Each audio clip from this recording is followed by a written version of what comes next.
نوتدونی اولین فروشگاه نوت موسیقی در ایران.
سلام دوست من، شما پیشنمایش این آموزش رو مشاهده کردید.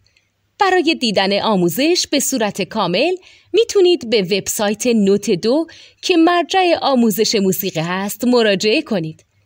همچنین برای تهیه نوت موسیقی مرتبط با این آموزش هم میتونید به وبسایت نوتدونی که بزرگترین آرشیو نوت موسیقی در ایران هست مراجعه کنید.